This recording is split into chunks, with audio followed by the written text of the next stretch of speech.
General ఆసుపత్రిలో సమస్యలు విలయతాండవం చేస్తున్నాయి. ముఖ్యంగా 10 రోజులుగా సిటీ స్కాన్ పనిచేయడం లేదు. దీనివలన ప్రజలు బయటికి వెళ్ళి సిటీ స్కాన్ చేయించుకోవాలంటే దాదాపు 10,000 రూపాయలు పెట్టాల్సి వస్తుంది. పేరుకే గవర్నమెంట్ ఆసుపత్రి, అన్ని సమస్యలు ఉన్నాయి. సిటీ స్కాన్ పరికరాలు వెంటనే తెప్పించాలని చెప్పేసి, అదేవిధంగా రోగుల కోసం వచ్చేటువంటి ప్రజలకు వెయిటింగ్ హాలు ఏర్పాటు చేయాలి. ఆసుపత్రిలో 108 వెంటిలేటర్తో లేకపోవడం వలన ఈ ఆసుపత్రి నుంచి ఎమర్జెన్సీగా ఇతర ఆసుపత్రులకు వెళ్లాలంటే భయాందోళనకు గురేటువంటి అవకాశం ఉంది. అదేవిధంగా రోగుల కోసం వచ్చేటువంటి ప్రజలు తిన్న తర్వాత చేతులు కడుక్కోవడానికి కానీ వాడుకోవడానికి కూడా నీటి వసతి లేకపోవడం వలన అనేక ఇబ్బందులు పడుతున్నారు. వెంటనే నీటి వసతిని ఏర్పాటు చేయాలి.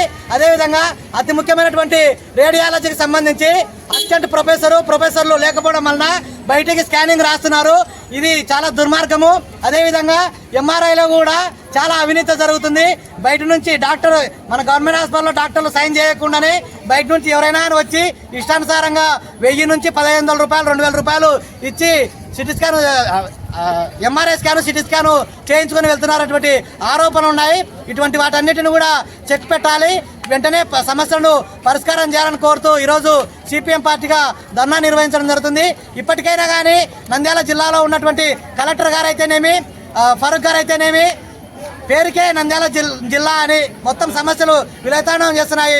నంద్యాల మంత్రి ఇలాకా అయినటువంటి దాంట్లో కూడా సమస్యలు ఉన్నాయంటే పట్టించుకోవడంలో చాలా లోపం ఉంది. కాబట్టి ఇప్పటికైనా సమస్యలను పరిష్కారం చేసే దిశగా మంత్రి దృష్టి సారించాలని చెప్పేసి జిల్లా కలెక్టర్ గారు కూడా వారానికి ఒకసారి ఖచ్చితంగా ఆసుపత్రిని తనిఖీ చేసి ఎప్పటికప్పుడు సమస్యలు పరిష్కారం చేయాలా. కేవలము 300 బెడ్లకే ఆసుపత్రి సిబ్బంది ఉన్నారు. ముఖ్యంగా ఆసుపత్రి బెడ్ల సంఖ్యను పెంచాలి.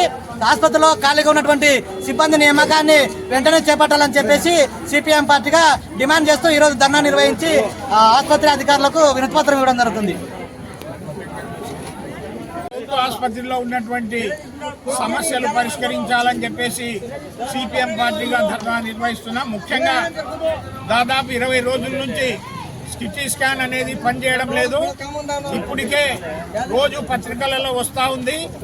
సిటీ స్కాన్ లేకపోతే ఈరోజు ప్రజలు అనేక ఇబ్బందులకు గురయ్యే పరిస్థితి. ఎందుకంటే యాక్సిడెంట్లు జరిగితే గర్భిణీలకు వీళ్ళందరికీ సిటీ స్కాన్ తీయాలి. కానీ సిటీ స్కాన్ రిపేర్ వస్తే ఇంతవరకు రిపేర్ చేయించే దిక్కు లేకుండా ఈరోజు పక్కన పడేసినారు. ఇది చాలా దుర్మార్గం. అట్లే సిటీ స్కాన్ కానీ ఎంఆర్ఐ కానీ ప్రైవేట్ ఏజెన్సీలకు ఇవ్వడం మూలంగా అవి సక్రమంగా నడిచే పరిస్థితి లేదు. అవినీతి ఎక్కువ జరుగుతూ ఉంది అని చెప్పేసి మేము ఖండిస్తూ ఉన్నాం. అదేవిధంగా ఇది క్లీనింగ్ అనేది సక్రమంగా లేదు. పారిశుద్ధ్య కార్మికులను సంఖ్యను పెంచాలి. మళ్ళీ అదేవిధంగా నీటి సౌకర్యం దాదాపు ఈ గవర్నమెంట్ హాస్పిటల్లో దాదాపు 6-7 సంవత్సరాల నుంచి నీటి సౌకర్యం లేక ఇబ్బందులు పడుతున్నారని అనేక రకాలుగా ధర్నాలు చేసి అధికారుల దృష్టికి, మంత్రుల దృష్టికి, ఎమ్మెల్యేల దృష్టికి తీసుకుపోయినా ఈ రోజు కూడా నీటి సమస్య నంద్యాల జనరల్ హాస్పిటల్లో పరిష్కారం అయ్యే పరిస్థితి లేదు. అదేవిధంగా వచ్చినటువంటి పేషెంట్ల వెంట వచ్చినటువంటి వాళ్లకు కూర్చోనికి కనీసం హాల్ లాంటిది కూడా లేకుండా ఉంది. తర్వాత హాస్పిటల్లో పనిచేసేటువంటి నర్సులు కానీ వీళ్ళందరూ కూడా పేషెంట్ల పట్ల నిర్లక్ష్యంగా వ్యవహరిస్తున్నారు. చాలా దురుసుగా మాట్లాడుతున్నారని చెప్పేసి మా దృష్టికి రావడం జరిగింది. కాబట్టి ప్రధానంగా సిటీ స్కాన్ వెంటనే రిపేర్ చేసి ప్రజలకు అందుబాటులో తేవాలి. అట్లే ఖాళీ పోస్టులు భర్తీ చేయాలి. ప్రధానంగా నీటి సమస్యను కూడా పూర్తిగా తొందరలో పరిష్కరించాలని చెప్పేసి మేము కోరుతా ఉన్నాం. నిజంగా మంత్రి గారు ఉన్నారు. మంత్రి గారు అనుకుంటే ఈ సమస్యలన్నీ ఒక్క రోజులో పరిష్కారం అయితే దాదాపు 10 రోజుల క్రితమే కమిటీ మీటింగ్ కూడా హాస్పిటల్ సలహా బోర్డు మీటింగ్ జరిగింది. కానీ దాంట్లో తీసుకునే నిర్ణయాలు కూడా ఇంతవరకు అమలు చేసే పరిస్థితి లేదు.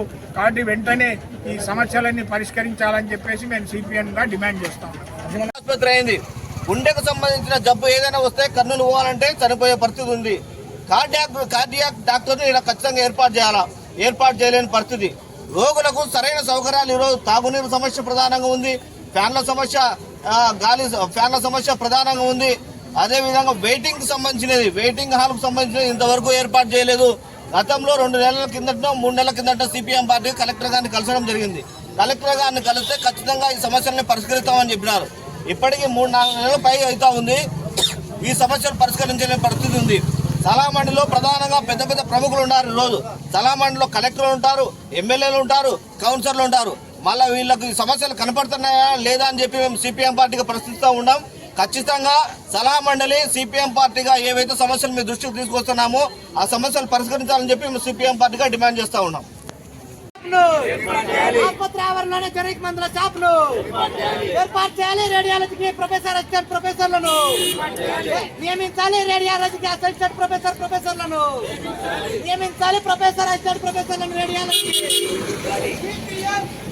సిపిఎం 108 వెంటిలేటర్ తో వెంటనే ఏర్పాటు చేయాలి. 108 వెంటిలేటర్ తో ఏర్పాటు చేయాలి. వెంటిలేటర్ తో కూడిన 108 ని ఏర్పాటు చేయాలి. 108 వెంటిలేటర్ తో కూడిన ఏర్పాటు చేయాలి. 108 వెంటిలేటర్ తో తెప్పించాలి. సిటీ స్కాన్ పరికరాలను వెంటనే తెప్పించాలి. సిటీ స్కాన్ పరికరాలను వెంటనే